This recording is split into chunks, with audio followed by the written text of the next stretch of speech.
Hello, my name is Angelica Cornano. I'm a student in the Materials and Process class, and this is me presenting on my final for the chosen process, which in my case is milling. So beginning with the presentation on slide 2, I'm going to go into milling and its purposes. So milling is a type of machining operation. The machining operation family is three main types of operations, being turning, milling, and drilling. The difference between turning being that instead of a tool rotating about an axis, it's the feed or the workpiece rotating about an axis. And the difference between milling and drilling is basically the way the tool is fed to the feed. So in the case of milling, it's fed perpendicular, and in the case of drilling, it's fed parallel, meaning that if, example, both tools are rotating about the y-axis, in milling, it's gonna feed in the x-axis, while in drilling, it feeds in parallel to the y-axis. So its purpose, because of the fact that it feeds in the x-axis and the tool itself is rotating about the y-axis, it can create all these different types of complex geometries, which classifies it as a secondary process. The entire machining operation is actually classified as a secondary process, which basically means that it can refine and make different shapes, but it's not creating or making the piece, such as casting. And that is its main and biggest purpose, is the fact that it can create all those different grooves that you see in things such as gears. So I'm going to be moving on to the types of milling. So there's two main types of milling. There's peripheral milling and face milling. This is on slide 3. Those that you see there are different types of peripheral milling. To name a few, you have slab, form, straddle, which I think I have named A, E, and D. It's basically just meaning that tool, as it's rotating, is going to go around the edges on the outside of the feed, which is the workpiece, and it's going to start cutting away from it. The biggest thing that differentiates peripheral feeding in itself is if it's being up milled or down milled. Up milled just basically means that if the tool is rotating and the teeth are coming up into the material, that's up milling. And if it's coming down into the material, the teeth are hooked down into it, as if it's biting, it's down milling. Those will vary the chip length as it's chipping away, and will give you a little bit of a difference, but not so much or as exaggerated as some things may show them to be. And in the case, they can be both used in all these processes we see on the right. So moving on to the second type, we have face milling. Essentially, it's just going to be going perpendicular to the workpiece. You can have a tool that is larger than the workpiece being on top of it, or you can have a smaller piece that will create smaller edges, such as in that image G that we see down there on the right hand in slide 4. That is a pocket. That is a type of face milling. It's basically that you're going to be going into the piece itself perpendicular and start moving around the feed to create a pocket. So moving on from the types of milling, we can go into the advantages of milling. The biggest advantages milling has is that it has great operational productivity. With how far milling has gotten today and the use of CNC milling machines, you can multitask. You don't have to start and stop. You can just, if you're using, for example, a CNC milling machine, you can just program what you need to be done and it'll go through. You have your flexibility and versatility. This is the biggest selling point of milling, the fact that you can create these complex shapes and geometries, and it's not really going to hurt the machine because they're both, the tool and the machine is made to handle that load. You have your precision and accuracy, the fact that when you use these milling machines and these mill cutters, everything can be tracked in the XYZ or multiple axes to actually see how far you're going in and out, and you're reducing your waste because you're not chipping away a lot and then trying to compensate.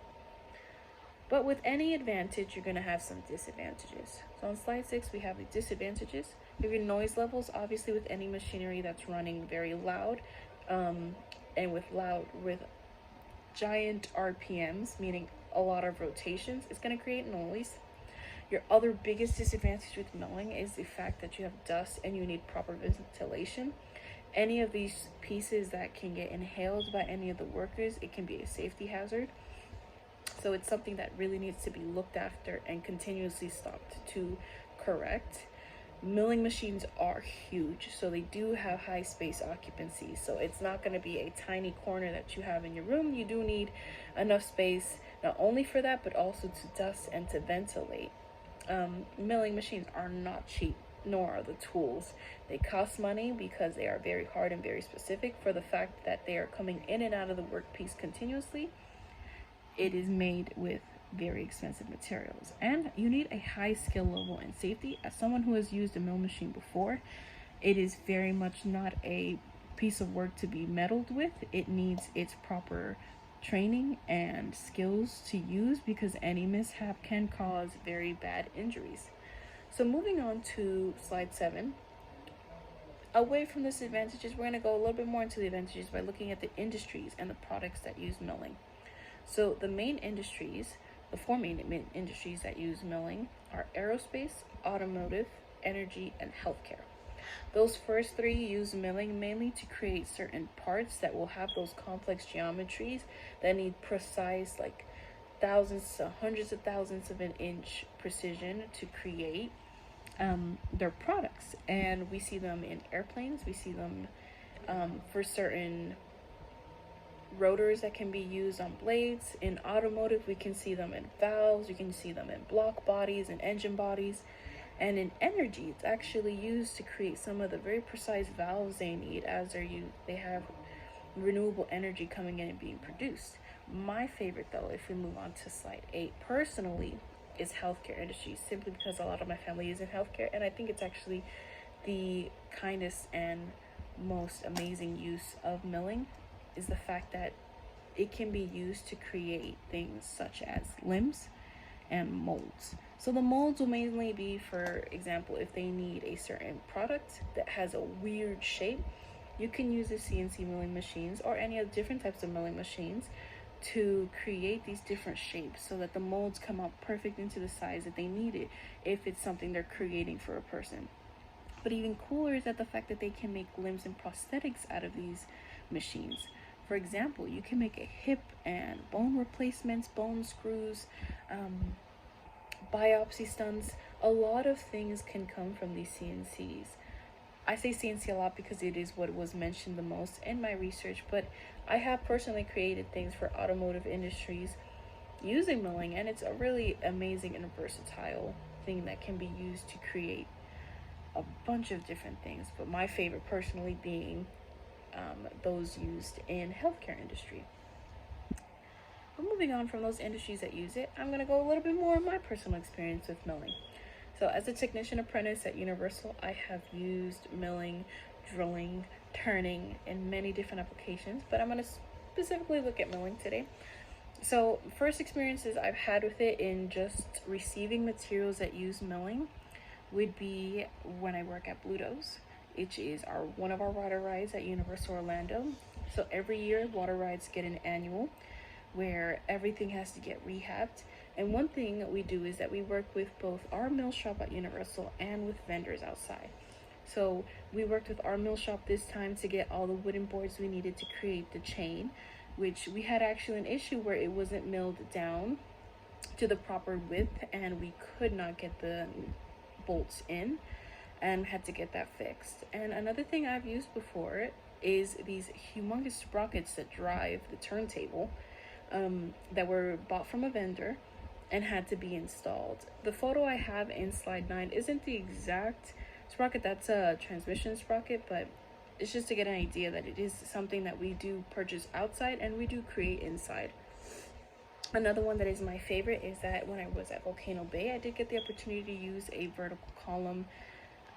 vertical knee and column milling machine. Sorry, it's a weird name. And I absolutely adored it. I got to create a aluminum box. It's my friend's, so I couldn't really keep it. And then I got to use an aluminum block to cut out that would straddle a 2-inch pipe.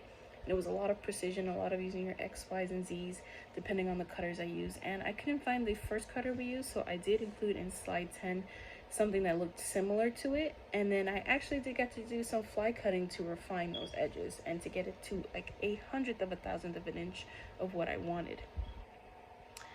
And in conclusion, I personally find milling to be such a very interesting and versatile and useful process, especially for what I do as a technician. I have my references here on slide 11. I know I went over a little bit, so I do apologize, but thank you for your time.